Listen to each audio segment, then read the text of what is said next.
Tahimik, composed at laging mukhang kalmado.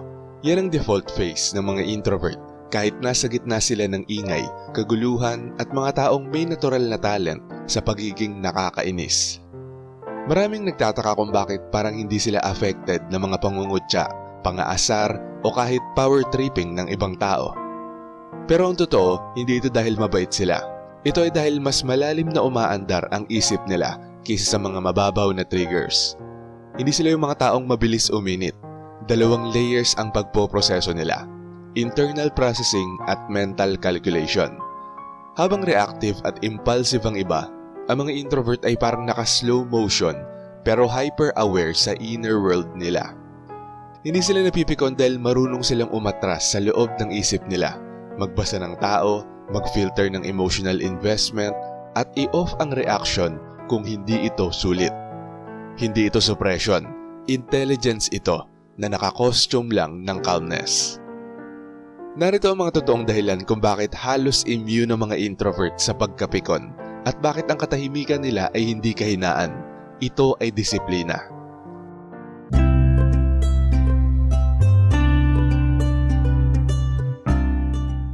Number 1, hindi sila nagre-react, nag-a-analyze sila. Sa ibang tao kapag may nanggugulo sa kanila, ang instinct ay mag-react agad. Sisigaw, magpapaka-attitude, o magpapakita ng obvious irritation. Pero ang mga introvert, imbis na sumabog, bigla silang nag-activate ng forensic psychologist mode. Tahimik, steady, pero mentally busy.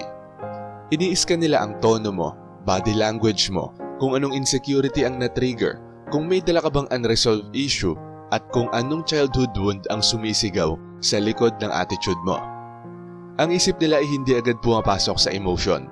Pumapasok muna ito sa analysis. Habang naghahanap ang iba ng comeback, ang mga introvert ay naghahanap ng psychological origins. Kaya hindi sila napipikon. Hindi kasi sila hinihilan ng kanilang emosyon. Busy sila sa kaka-interpret ng behavior mo kaysa tanggapin lang ito. Parang nakikipag-away ka sa isang psychologist na hindi mo alam na ginawan ka na pala ng full mental report. Number 3, sanay sila sa awkwardness. Superpower nila yan. Sa mundo ng mga extrovert, ang awkwardness ay parang public humiliation. Nakakahiya, nakakailang, at dapat i-rescue agad. Silence feels like torture, at ang tension ay parang ticking bomb. Pero sa mga introvert, awkwardness is their natural climate. Hindi lang sila comfortable dito, trained sila dito. Lahat ng taon na ginugol nila sa mga quiet spaces, overthinking, observing people from a distance, at pagharap sa mga emosyon na hindi nila sinasabi out loud, yun ang nag-build ng emotional armor nila.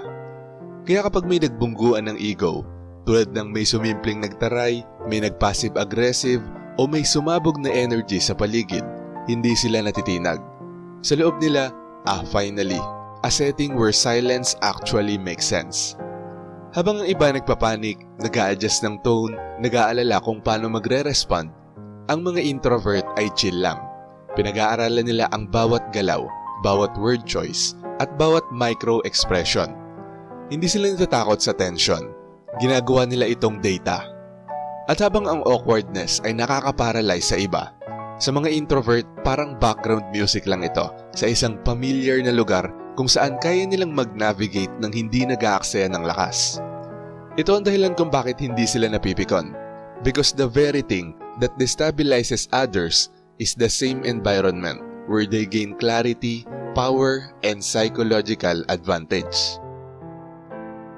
Number 4, marunong silang magpatay ng emosyon kapag hindi worth it. Isa sa pinaka-underrated pero pinaka-lethal na skill ng mga introvert ay ang emotional switching. Ang kakayahang literal na i-off ang emosyon kapag alam nilang hindi ka worth the emotional cost. Hindi ito pagiging uncaring.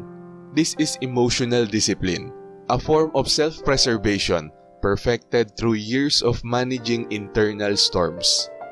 Alam nila na ang emosyon ay may presyo, energy yan, time yan, mental clarity yan. At dahil introverts operate on limited social energy, marunong silang mag-budget. Hindi lahat ng comment worth it i-process. Hindi lahat ng attitude kailangan sagutin. At lalong hindi lahat ng tao deserving ng access sa inner world nila. Kaya kapag naramdaman nilang ang kausap nila ay emotionally immature, walang depth, attention-seeking, nagdadala lang ng unnecessary noise o walang value sa peace nila, automatic, click off. Wala kang mapapala, hindi ka makaka-penetrate, hindi ka makakapag-trigger. And that's why hindi sila napipikon. Dahil hindi sila generous sa emotional calories nila. Pinipili nila kung sino lang ang may privilege na makaapekto sa kanila. At kung hindi ka kasali doon, hindi ka makakapasok kahit anong subok mo pa na mang-inis. Number 5, mabagal sila mapuno. Pero pag napuno, may silent funeral. Bihirang sumabog ang mga introvert ng lantaran. Pero pag sumabog sila internally, surgical ang precision.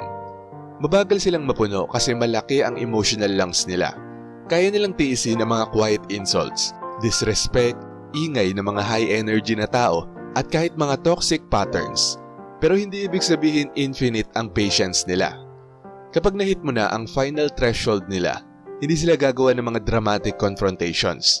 Hindi sila sisigaw, magrarant o magdadrama. Ang mangyayari ay mawawala ka lang sa mundo nila.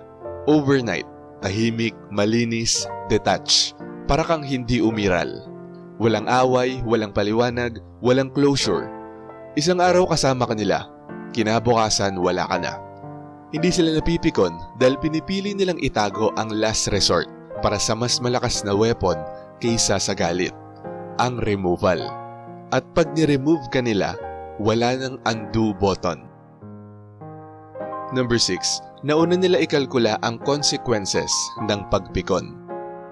Emotionally intelligent ang mga introvert to the point na parang may built-in risk assessment system ang isip nila. Habang ang ibang tao ay hostage ng instant irritation at impulsive reactions, ang mga introvert naman ay parang nag-o-open ng mental dashboard. Mabilis, organized at sobrang strategic. In a split second, nagra-run sila ng internal simulation na parang advanced AI. Pag pumatol ba ako, sisimulan ko lang ba ang isang chain reaction na hindi ko kailangan? Iko-consume ba nito ang mental clarity ko for the next 3 days? Magiging headache ba to na pwede namang iwasan? Is this a real threat or just someone projecting their insecurities? Worth it ba ng time ko ang taong hindi ko na maaalala next month? At habang ang iba ay nag-react agad para lang ma-prove ang point nila, ang mga introvert quietly evaluates everything. Ang conclusion, 99% of the time, hindi worth it. This is why mas pinipili nilang wag pumatol. This is why hindi sila napipikon. Because they know the cost and they refuse to pay it. Hindi ito weakness. Ito ay strategic emotional discipline. Hindi ito pag-iwas. Ito ay long-term thinking. Introverts don't choose silence because they're scared of conflict.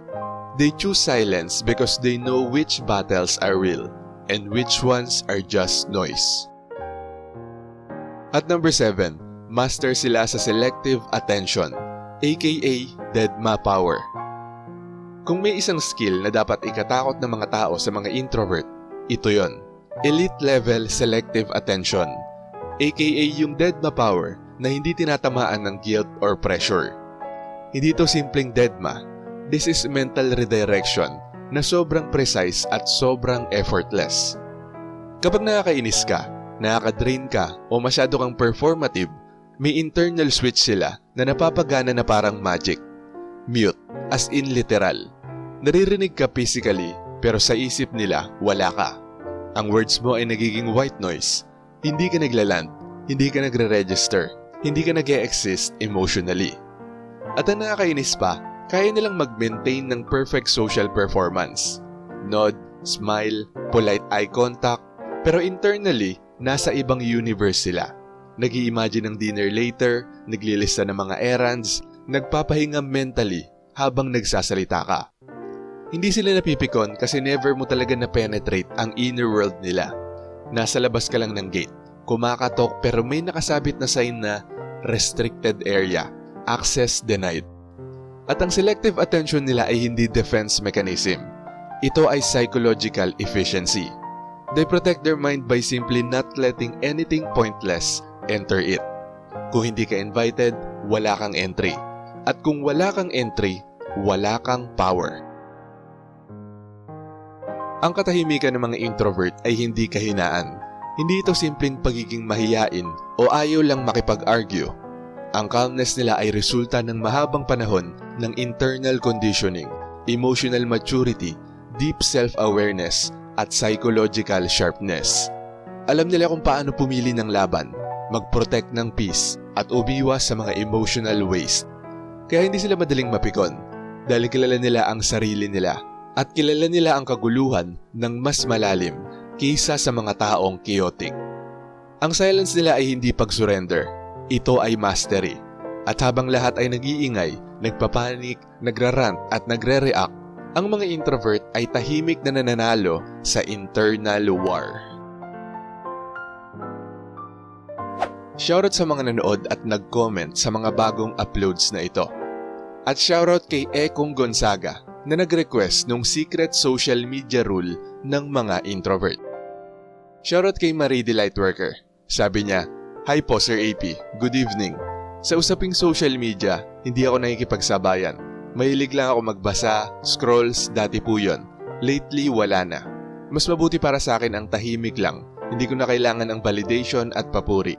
Ang katahimikan ay siyang tunay na lakas at kapangyarihan. Thanks for sharing Sir AP. More power and God bless." At ayon naman kay Woman I Am, ang tunay na introvert ay ibang-iba sa lahat. Bihira ka makakita ng totoong introvert. Dahil maraming mapagkunwaring introvert daw, pero laging nagpo-post sa social media ng kanilang buhay at may mga vlogs. Kapag nagkomento or nag-like ang isang totoong introvert ay talagang totoo. Hindi ka plastikan o kapekean. Ang hirap sa ibang tao masyadong OA at mapagkunwari. Baka magulat kayo kung ano talaga ang totoong introvert. Baka di nyo kayanin ang buhay ng isang totoong introvert. Kung sa isang totoong introvert, para sa kanya ay normal lang ang kanyang pamumuhay, sa ibang tao ito ay hindi normal. Ang kalalabasan, sinisiraan o chismis ang ginagawa nila sa isang totoong introvert. At shoutout din kila RJ Mera, Rebecca Ogata, Annalyn Granada, Kalayaan Kapayapaan, Junjun Perang, Ramlat, Rosalie Rosales, Elsa Fampulme, Lorena Bintas, Kay Molino, Emma Villanueva, Pax Tumulak, Amid Labrada, Kati, Jola Short Video, Marilyn Obra, Michiko Tobayashi, Moonslight, Malia Momena Bantas, Dahil Sa'yo, Gretchen Marie Kayanan, Vika Rus, Aperture Siwang, Love Songs, Patterson Gals, Paul June Canonoy, at kay Stephen Jobs. Maraming salamat po sa panonood. Kung gusto nyo ding ma-shoutout, mabati o mabasa ang comment nyo, mag-comment lang sa latest video rito sa channel na to at pipili kami doon ng mga isi-shoutout at babasahin para sa susunod na upload. Kung nagustuhan mo ang video na to, huwag kalimutang mag-like, i-share to sa iba at mag-subscribe na kung hindi ka pa nakaka-subscribe. Maraming salamat at see you next time. Alam ba kung bakit madalas hindi makikita sa likes ang mga introvert? Sa comments lang? Panoorin mo sa video na to.